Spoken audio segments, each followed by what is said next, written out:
बातें सेवा की और आचरण मेवा का। स्वागत है आप सभी का। आप देख रहे हैं प्रश्नकाल। आपके साथ मैं हूं स्वप्निल। बगावत दोनों ही प्रदेश के प्रमुख राजनीतिक दलों के सामने आफत बन खड़ी है। कहीं इसे सीरियस लिया जा रहा है, कहीं टाला जा रहा है, पर एक बागी वोट की चोट देकर ऐसे हालात बना सकता है कि हाथ तो आया पर मुंह न लगा। आज दरअसल दो मुद्दे हैं जिन्हें हम टच करेंगे। एक तो ये कि आखिर ये कैसी नेतागिरी जो टिकट नहीं मिलने पर पार्टी अनुशासन की धज्जियां उड़ा दें, और दूसरी ये कि इस बगावत का बागियों को हासिल क्या होगा। क्या वे चुनावी दंगल में चोट देने का काम करेंगे? पहले आप ये सुन लीजिए। देखिए, अब तक आप ये सुनते आए हैं कि बीजेपी बगावत को लेकर क्या कह रही है। कांग्रेस ने भी इस पर रिएक्शन दिया है। मुख्यमंत्री अशोक गहलोत ने दिल्ली से लौटने के बाद मीडिया से बातचीत में इस इशू पर अपनी राय रखी। सुनिए उन्होंने क्या कहा। सबको संतुष्ट नहीं किया जा सकता। मैं खुद ही संतुष्ट नहीं हो सकता हूँ। सब में फैसले होते हैं 100%। मैं अगर मुख्यमंत्री भी हूँ तब भी सभी फैसले मेरी मर्जी माफिक नहीं हो सकते। ये डेमोक्रेसी है। इतनी मार्जिन तो के चलनी पड़ेगी। सब लोग कांग्रेस रहेंगे, कोई बीजेपी ज्वाइन नहीं करेगा। थोड़ा देखिए, जब टिकट घटता है या अफवाह फैलती है। कुल मिलाकर ये जो खेल नजर आ रहा है, देखिए दोनों ही राजनीतिक दल डेमोक्रेसी की बात करते हैं, लेकिन जिस तरह से ये बगावत के स्वर सामने आए हैं, ये डेमोक्रेसी से ज्यादा दे मोहे कुर्सी नजर आ रहा है। कुल मिलाकर अगर कुर्सी नहीं मिलती है, टिकट नहीं मिलता है, तो बागी होकर मैदान में ताल ठोकी जाती है। अब बगावत किस किस तरह से होती है? पहला, एक संभला हुआ सा रिएक्शन ये दिया जाता है कि हम मेरे समर्थक जो चाहेंगे उसके हिसाब से निर्णय लूंगा। दूसरा तरीका अपने आक्रोश को दिखाने का, जो कोई भी पद उनके पास मौजूद हो उस पद से इस्तीफा दे दिया जाए। तीसरा तरीका कि बगावत कर विरोधी पार्टी में शामिल हो जाया जाए। अब देखिए, ये तीनों ही चीज़ें हमें टिकटों की ऐलान के बाद देखने को मिली है। बीजेपी में 2 लिस्ट आई, और जैसे ही पहली लिस्ट आई थी वहाँ पर सर मुंडाते ही ओले पड़े की स्थिति बनी, और इतनी बगावत कि विश्वास ना हो। इतनी बड़ी संख्या में लोग बीजेपी मुख्यालय पहुंच रहे थे, जिस पर सीएम गहलोत भी तंज करते नजर आए कि आगे तो ताला लगाना पड़ गया, पीछे के दरवाजे से आना जाना करना पड़ रहा है।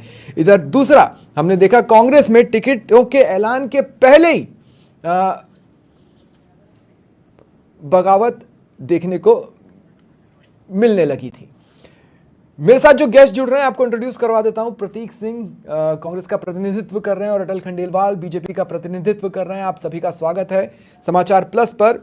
मैं शुरुआत प्रतीक आपसे करना चाहता हूं। प्रतीक, जिस तरह की स्थितियां बन रही हैं, अब तमाम तरह के आरोप लगाए जा रहे हैं, हम आपकी पार्टी के स्टैंड को सीरियस लें या जो ये बगावती चेहरे कह रहे हैं उसे सीरियस लें? देखिए, कांग्रेस पार्टी में टिकटों के बाद में कुछ छोटी मोटी बगावत देखने को मिली है, और इससे कोई ज्यादा फर्क पड़ता नहीं है। हमारे यहाँ पे उस लेवल की बगावत या उस तरीके का विरोध नहीं है जिस तरीके का आपने बीजेपी की पहली लिस्ट के बाद में देखा। आपने देखा कि साथ साथ जो सांसद उतारे गए, सभी सांसदों का विरोध हो रहा है, और वो विरोध खत्म नहीं हुआ। वो आज तक बदस्तूर जारी है। चाहे से आप राज्यवर्धन सिंह राठौड़ की बात कर लीजिए, चाहे से आप बाबा बालकनाथ की बात कर लीजिए, देव जी पटेल की बात कर लीजिए, और जितने भी सांसद है, तो सबकी बगावत बदस्तूर जारी है। और मुझे ऐसा लगता है डेमोक्रेसी के अंदर ये जरूर हो सकता है कि आप एक दूसरे से के जो भी विचार हैं उसके साथ में आप इत्तेफाक नहीं रखते, लेकिन आप दूसरी तरह से झुलस रहे हैं प्रतीक। जैसे आपके यहाँ टिकटों की घोषणा नहीं हुई थी, उससे पहले पीसीसी में भीड़ लगने लगी थी, सिटिंग एमएलएस का विरोध होने लगा था। अब अगर हम बात करते हैं आज की विशुद्ध घटनाओं की, तो खिलाड़ी लाल बैरवा इस्तीफा दे देते हैं। इसके अलावा हम देखते हैं कि अभी तो टिकट का ऐलान भी नहीं हुआ, लेकिन महेश जोशी समर्थक पहुंच जाते हैं और वो अपने आक्रोश को जाहिर करने लगते हैं, अपनी बात रखने लगते हैं। देखिए, कांग्रेस पार्टी ने अपने जो टिकट वितरण किया है वो विशुद्ध रूप से जो सर्वे में रिपोर्ट थी, जो जनता के बीच में प्रेजेंस थी, जो जनता की सेवा थी, उसके आधार पे कांग्रेस पार्टी ने टिकट वितरण किया है। अब जो अगर एमएलए उस रिपोर्ट पे या जनता की सेवा के अंदर खड़े नहीं उतरे, तो कांग्रेस पार्टी ने उनका टिकट काटा है। और अगर वो जनता के बीच में नहीं रहे, तो मुझे लगता है वो बीजेपी में चले जाए, बसपा में चले जाए, और जगह चले जाए, या निर्दलीय जनता उनको आशीर्वाद देने वाली है नहीं। बहरहाल हमारे पास में चेहरों की कमी नहीं थी, तो हमने उन चेहरों को काट करके भी उन्हीं के बीच मतलब क्या खिलाड़ी, आप ये कह रहे हैं खिलाड़ी लाल बैरवा का अपना आधार नहीं है? आप ये कह रहे हैं कि जितने भी नाराज चेहरे हैं उनका अपना कोई आधार नहीं है? मुख्यमंत्री अशोक गहलोत कह रहे हैं कि ये बीजेपी में नहीं जाएंगे। स्वप्निल जी, बीजेपी की तरह हमारे पास में ये चेहरों की कमी नहीं है कि हमको सांसदों को उतार लेकर के आना पड़े और टिकट देना पड़े और चुनाव एमएलए का नहीं चुनाव पर सर लड़ाना आपके पड़े। पास तो आप ये सांसद थे ही देखिए कि नहीं। उनकी हार है आपने प्रीपोन कर दी। 6 महीने पहले जो उनकी हार होने वाली थी वो आपने 2 दिसंबर के अंदर ही 6 महीने पहले उनको प्रीपोन कर दी, इनके सांसदों की हार। हाँ। तो मुझे लगता है कि जो विरोध के स्वर हैं और जो है वो बीजेपी के अंदर ज्यादा है। कांग्रेस पार्टी के अंदर आपको दिख सकते हैं विरोध होगा, लेकिन जनता के अंदर कोई विरोध नहीं है। जनता हमारे साथ है, जनता मन बना चुकी है कि कांग्रेस पार्टी की सरकार की रिपीट होनी है। अब उसके बाद में जो छोटे मोटे विरोध होते हैं वो चलते रहे, उससे कोई ज्यादा फर्क पड़ने वाला नहीं। चलिए ये भी एक तरह का रिएक्शन है, लेकिन इसी तरह का रिएक्शन बीजेपी भी दे रही है। अटल जी, क्या कारण है कि आपके यहाँ बगावत को सीरियस नहीं लिया जा रहा, या फिर मैं ये कहूँ कि सीधे सीधे दो टूक कह दिया गया है कि जो आला कमान ने कहा वो फाइनल है, अब इस पे कुछ भी आगे पीछे हम सोचेंगे नहीं, आप भले ही अब तक हमारा साथ दिए, अब हमें आपकी जरूरत नहीं है।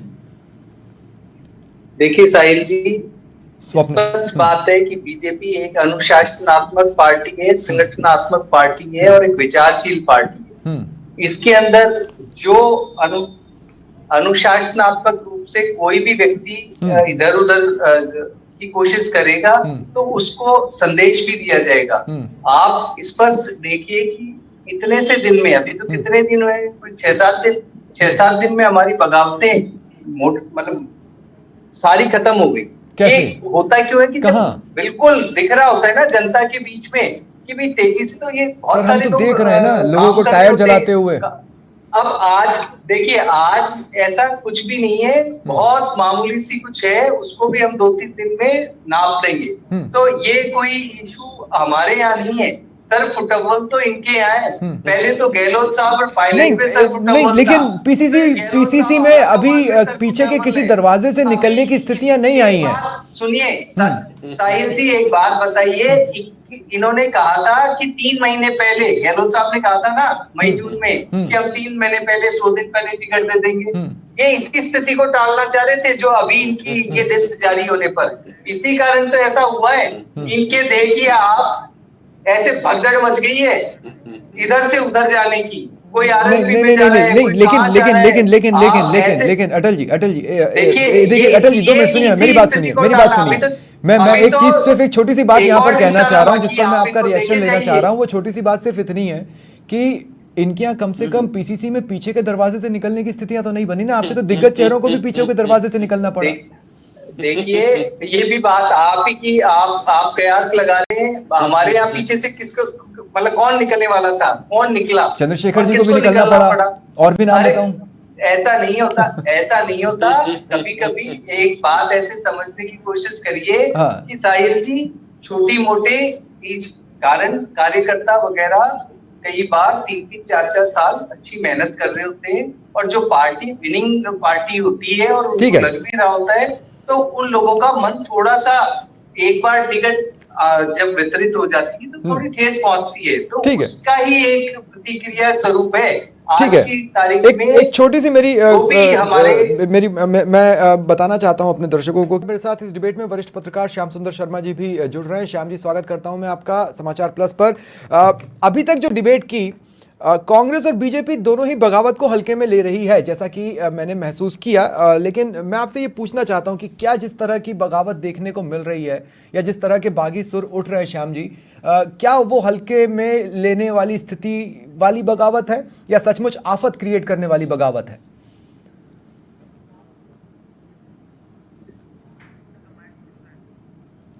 श्याम जी, शायद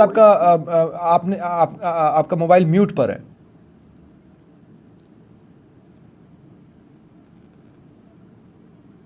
देखिए स्वप्निल जी, प्रतीक जी और अटल जी दोनों अपनी पार्टी का बचाव करने के लिए आए हैं, तो ये तो नॉर्मल चीजें बताएंगे। अब इनको ये पता ही नहीं कि अगर विकास चौधरी को टिकट नहीं देते अटल जी, तो ये प्रतीक जी की पार्टी के सिंबल पर चुनाव लड़ने के लिए तैयार हो गए, दे दिया टिकट। अब किशनगढ़ वालों को पूछो कि भाई वो तो कहाँ था और अब कैसे लड़ेगा, ये तो प्रतीक जी को मालूम है क्या करेंगे, मुझे नहीं पता। लेकिन अभी मैं देख रहा था, सुभाष मिल नहीं दिया टिकट, अब कहाँ कूद गया, बीजेपी में शामिल हो गया।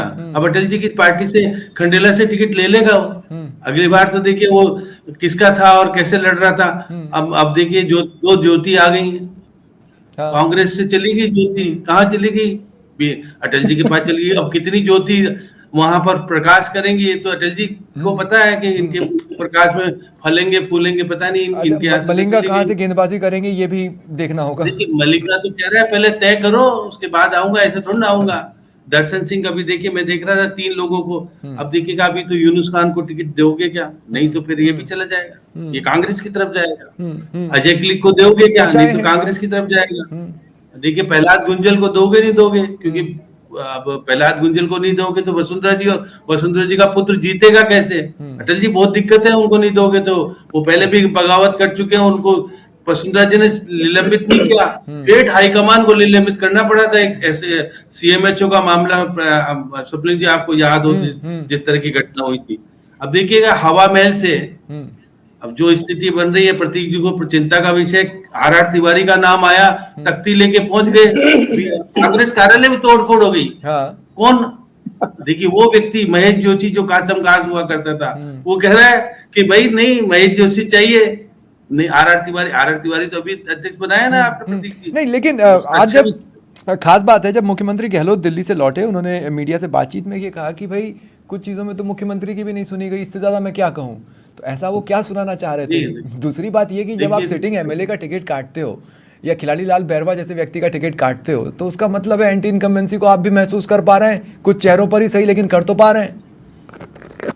नहीं स्वप्निल जी, वो तो इसलिए काट रहा कि वो तो प्रतिद्वंदी की तरह चुनौती देने के लिए खड़ा हो गया था मुख्यमंत्री जी को। मुख्यमंत्री ने कहा काटो आगे बढ़ जाएगा, दिक्कत आ जाएगी। उसने कहा था, वो तो सांसद भी रह चुका है ना, तो उसको मंत्री स्तर का दर्जा नहीं दिया प्रतीक जी ने।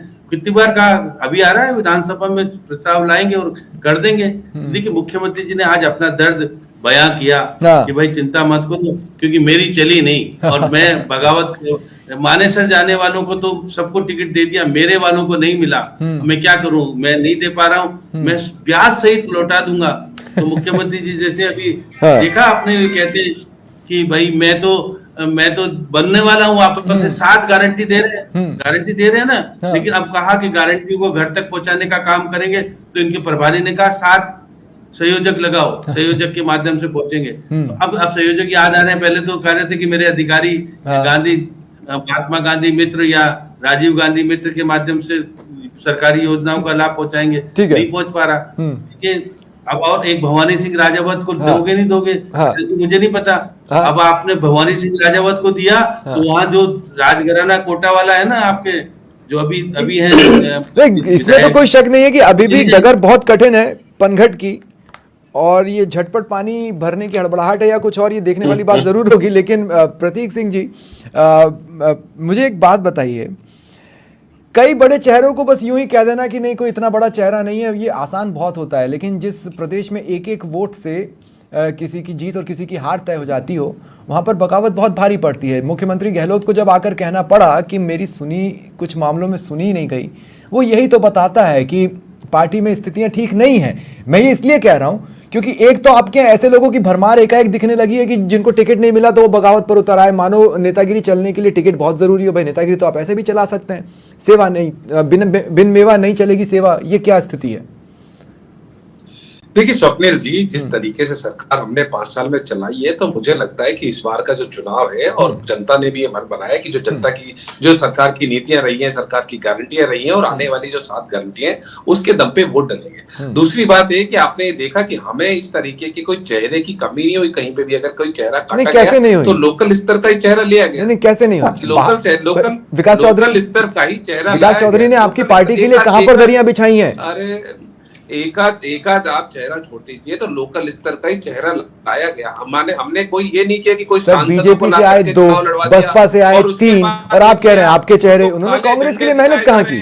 उनका सिटिंग एमएलए कह रहा है ये गौरव वल्लभ जी कहाँ से लाए? ये कहाँ उदयपुर में दरिया बेचारे थे क्या?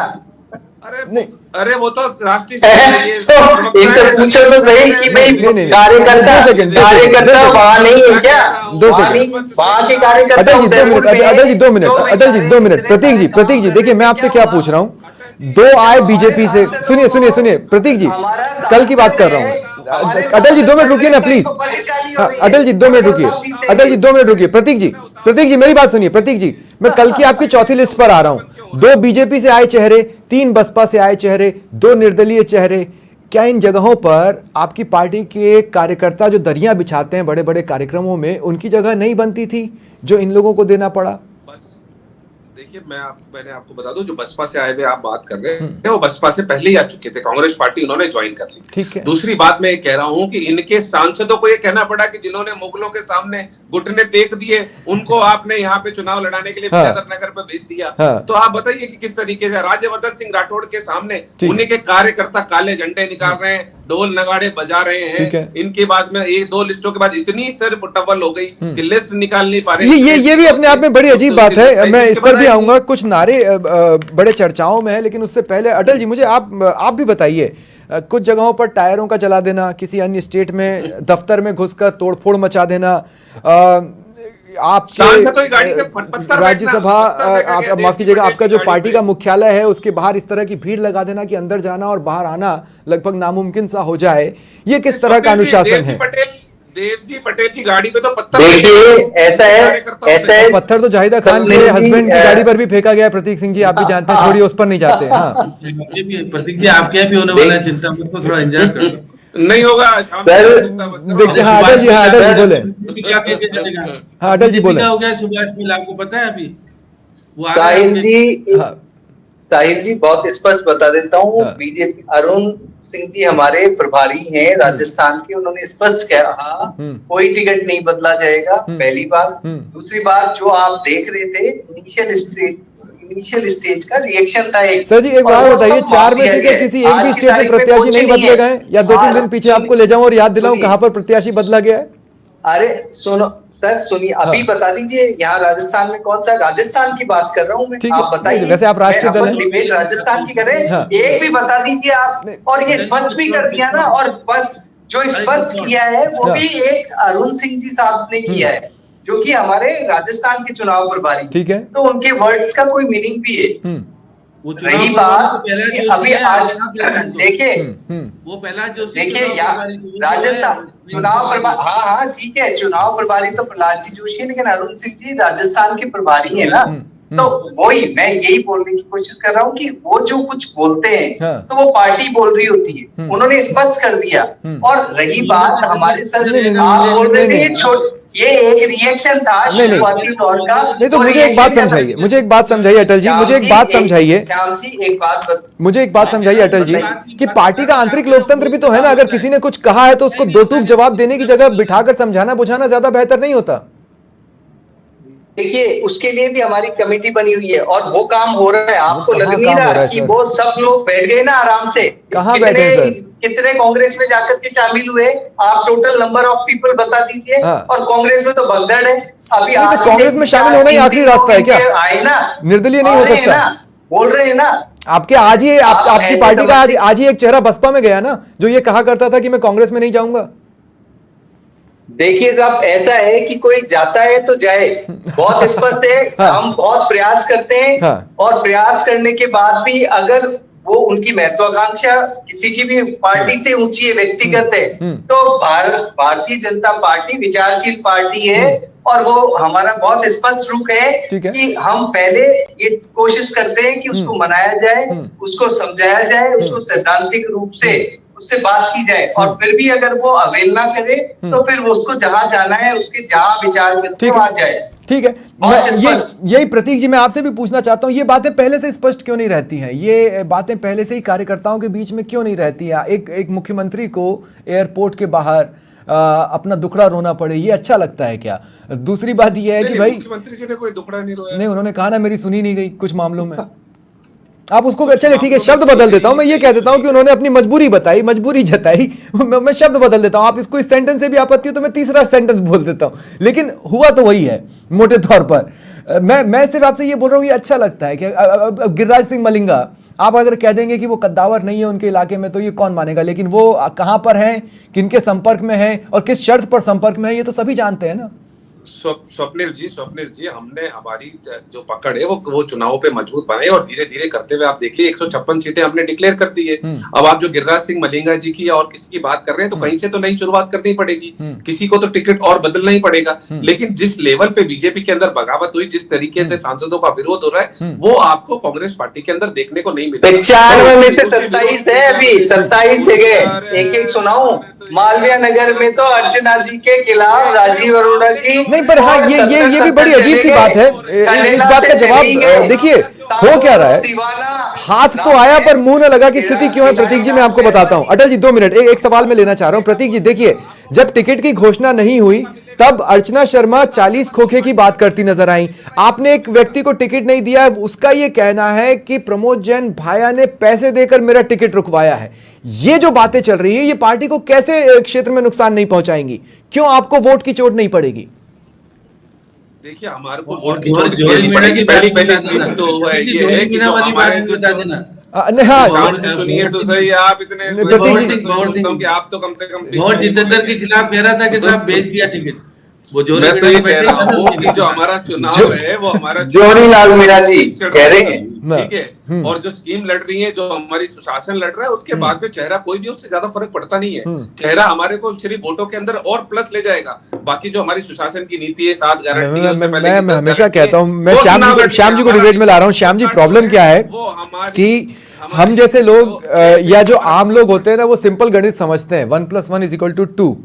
सियासत 1 + 1 = 111 भी समझ सकती है, 11 भी समझ सकती है, 2 भी समझ सकती है, 3, 4, 5 कुछ भी साबित कर सकती है। मैं आपसे ये कहना चाह रहा हूं, इस बगावत का गणित क्या बन रहा है आपके लिहाज से? अब देखिए, सबसे पहले तो प्रतीक जी, मुख्यमंत्री जी कहाँ जा रहे हैं आपको पता है ना? बाबूलाल नागर के। बाबूलाल नागर कौन है आपको पता है? सुबह सुबह सबसे पहले वहीं जाएंगे, फिर उसके बाद रामेश्वर डूडी जो अभी बीमार है, उनके वाइफ खड़े हुए, उनको करेंगे, फिर बीकानेर में जाके किनको मनाएंगे? मुस्लिमों को। हाँ। वो सब इस्तीफा देके तैयार बैठे हैं ना। पहले दिन का तो प्रोग्राम यही है मुख्यमंत्री जी का। सचिन पायलट के नहीं गए चुनाव नामांकन कराने, बड़े हैं ना वो तो, बुजुर्ग होने के नाते सचिन पायलट को हौसला देना चाहिए था, अब तो मैं तेरे साथ हूँ, क्योंकि उनकी मोहब्बत की दुकान दुनिया में प्रसिद्ध करने की बात सचिन पायलट कह रहे थे। वो कैसे प्रसिद्ध होगी आप बता दो? आपके कार्यालय में तोड़फोड़ कर रहे हैं जोशी के। कौन है जोशी? महेश जोशी। कोई तोड़फोड़ नहीं हुई है, गलत बात। बाहर गेट पे थे, वो अंदर नहीं। कम से कम इतना तो मान रहे ना कि गेट के बाहर थे। चलिए ठीक है, इतना तो मान रहे हैं ना कि गेट के बाहर थे। हाँ चलिए, उतना भी बहुत है। अब देखिए, मैं ये नहीं कह रहा हूँ, जो आप देखो जिस प्रकार से आपके यहाँ अभी बल्लभ जो कहते थे लाए बाहर से लाने की बात है, तो ये तो देखिए बाहर से नहीं लाए, वो यहीं रहने वाले हैं उदयपुर। नहीं, राज्यवर्धन सिंह कहाँ है? एक बात बताइए, वो खुद चुनाव लड़ने से मना कर चुके थे झारखंड, फिर आपने उनको झारखंड में क्यों लड़वाया था?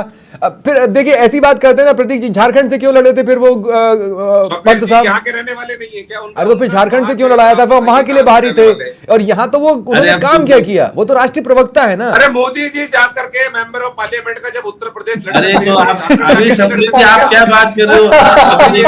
ठीक देखिए, आप मेरी नहीं सप्रीति, अब 4 खंबे जो बड़े बड़े हैं, केसी वेणुगोपाल राजस्थान से गए, सुरजीवाला राजस्थान से गए, प्रमोद तिवारी राजस्थान से गए, और एक और है वो जो आपके वो, अच्छा हाँ, आप राज्यसभा में गिना रहे हैं, हाँ, मुकुल वासनिक। ठीक है, सबके सब खंबे यहाँ से भेज दिए अशोक जी ने। अब वो खंबे ही तो पसंद है। लेकिन देखिए, मैं बताना चाहता हूँ, मैं अपने दर्शकों को भी ये बात बताना चाहता हूँ कि हंसते खेलते भी डिबेट्स हो सकती हैं अगर जवाब देने वाले चेहरे इस तरह से साथ दें। अटल जी, प्रतीक जी और श्याम सुंदर जी तीनों ही सुंदर। 61 सीटें हैं, 61 सीटें जो हारी हुई सीटें हैं, उसमें से 45 सीटों पर इन्होंने किया है एडजस्टमेंट। जिस प्रकार ये हारी वाली सीटों पर अभी उतारा, अभी जीतने वाली सीटें बाकी बची है। हाँ, अब वो सभी को उसी का इंतजार है एक्चुअली। अब बीजेपी और कांग्रेस की जो भी लिस्ट, ये चाहे जितने भी टुकड़ों में निकालें, जितनी भी किश्तों में निकालें, नंबर्स कम बचे हैं। अब वो कितने टुकड़ों में निकालते हैं उसके बाद ही स्थितियां और भी स्पष्ट हो पाएंगी। बहुत बहुत शुक्रिया आप सभी का मेरे साथ जुड़ने के लिए। ये था आज का प्रश्नकाल। नमस्कार।